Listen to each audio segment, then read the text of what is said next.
ఈ రోజు మనతో సినీ క్రిటిక్ రాహుల్ అయ్యర్ గారు ఉన్నారు. నమస్కారం అండి. నమస్తే అండి. దివ్వెల మాధురి, దువ్వాడ శ్రీనివాస్ రాజకీయం నుంచి వ్యాపారమా? ఒక ప్రేమ జంట ముచ్చటగా ఉంది. ఆమె బాగుంటారు, Divvela Madhuri. She looks very good. కానీ ఈ మధ్య వాళ్ళ ప్రమోషన్స్ ఇవన్నీ కూడా చాలా శృతి మించుతున్నాయండి. అది చాలా ఇబ్బందిగా ఉంది. అంటే ఇప్పుడు మీరు రాజకీయ పరంగా ఒక కుటుంబం నుంచి వచ్చి వైఫ్కి డైవర్స్ ఇవ్వకుండా ఇంకా ఈ అమ్మాయితో కలిసి మీరు తిరగడము అనేది కొంచెం ఇబ్బందికరమే. ఆ వైఫ్కి నువ్వు డైవర్స్ ఇచ్చేసి మీరు ఎక్కడైనా తిరిగినా పెద్ద ప్రాబ్లం ఉండదు.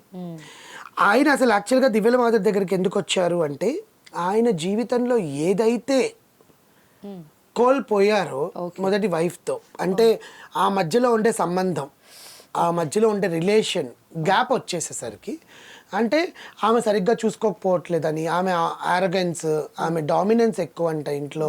వాళ్ళ పిల్లలు కూడా అలాగే డామినెంట్గా ఉంటారంట. మొన్న వచ్చి మాట్లాడారు కదా, మా అమ్మని మా మా మా అమ్మని వదిలేస్తావా, మా అమ్మని ఇట్లా చేస్తావా అని వాళ్ళ కూతుర్లు మాట్లాడారు ఆయన్ని. అప్పుడు ఆయన అడిగిన ప్రశ్న కూడా అది, మీరు ఇంట్లో ఉన్నప్పుడు ఎప్పుడైనా నన్ను తండ్రిగా పట్టించుకున్నారా, ఇప్పుడు ఎందుకు వస్తున్నారు అని.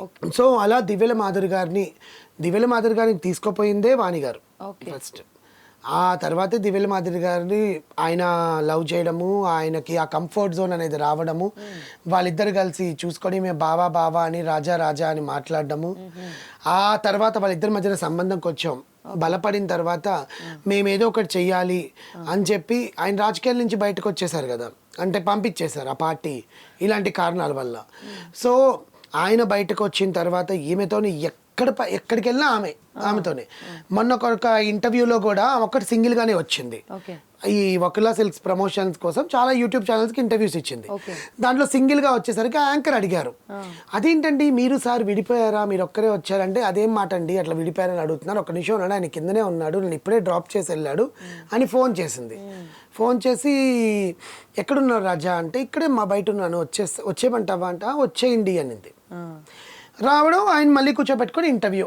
ఆమె ఇప్పుడు కేజీఎఫ్ లెవెల్లో మళ్ళీ ఒక సినిమా కూడా తీస్తూ ఉన్నారంట, అంత హిట్. ఇప్పుడు ఈ రోజు యాక్చువల్గా హైదరాబాద్లో మియాపూర్ దగ్గర వకులా సిల్క్స్ అని చెప్పి కాంచీపురం నుంచి తీసుకొచ్చిన వీవర్స్ నుంచి నేసిన చీరలన్నీ అక్కడ అమ్ముతున్నానని చీరల బిజినెస్ పెట్టింది. దానికి ఇచ్చిన ఇంటర్వ్యూలో కూడా మా బంగారం అయిన మా ఆయన కోరిక నేను నెరవేర్చాను, సక్సెస్ఫుల్గా నేను కెరియర్లో సెటిల్ అవ్వాలనుకున్నది మా ఆయన కోరిక, నా డాన్స్ పరంగా సినిమా పరంగా కూడా నేను యాక్ట్ చేయాలని మా రాజా కోరిక, సో మా బావ కోరిక నేను ఖచ్చితంగా తీరుస్తాను, నేను త్వరలో సినిమా రంగంలో కూడా అడుగు పెడతాను, సో అప్పుడే నేను మీకు అంటే ఏంటో చూపిస్తానని ఆమె బోల్డ్ స్టేట్మెంట్సే ఇచ్చింది. ఇంతకీ అసలు ఆమె సినిమా రంగంలోన ఇవన్నీ పక్కన పెట్టేస్తే, కనీసం ఒక మనిషిగా ఇప్పుడు ఆల్రెడీ పిల్లలున్న ఒక భర్తను ప్రేమించినప్పుడు ఆల్రెడీ మెంటల్గా ఫిక్స్ అయిపోవాలి. ఇప్పుడు నిన్ను చూస్తాడు, రేపొద్దున ఇంకొకరిని కూడా చూడొచ్చుగా ఆయన. అదే కదా, ఆ మెంటల్గా ఈ అమ్మాయి ఫిక్స్ అయిందా లేదా అనేది మనకు తెలియదు, కానీ వీళ్ళిద్దరు మాత్రం చాలా అన్యోన్యంగానే ఉన్నారు ఎప్పటిదాకా కూడా. ఎటువంటి అన్యాయం జరగకూడదని మన ఛానల్ ద్వారా కోరుకున్నాం. వ్యాపారం పరంగా ఓకే, రాజకీయంలో కూడా లేదు, పార్టీ నుంచి ప్రెజెంట్ అంటే ఓకే, వాళ్ళ పార్టీ అనేది ప్రెజెంట్ లేదు కాబట్టి అందుకని చెప్పేసి అంటున్నారు. మళ్ళీ మేము రాజకీయాల్లోకి వచ్చే ఛాన్సెస్ ఉన్నాయి, మేము వస్తామని చెప్పేసి దివ్యెల మాధురి గారు కూడా చాలా గట్టిగా చెప్తున్నారు.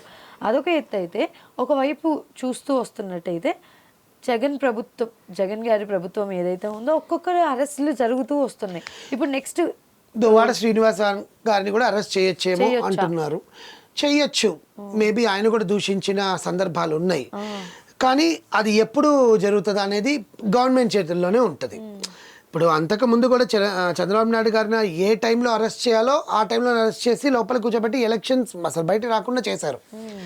కానీ ఈయనని ఇప్పుడు వాళ్ళు కక్ష సాధింపుతో ఏం చేయరు, వీళ్ళ వల్ల సమాజంలో ఎవరికైనా ఇబ్బంది ఉంది అనుకుంటే మాత్రం చేస్తారు. అంతే, అది డిపెండ్స్.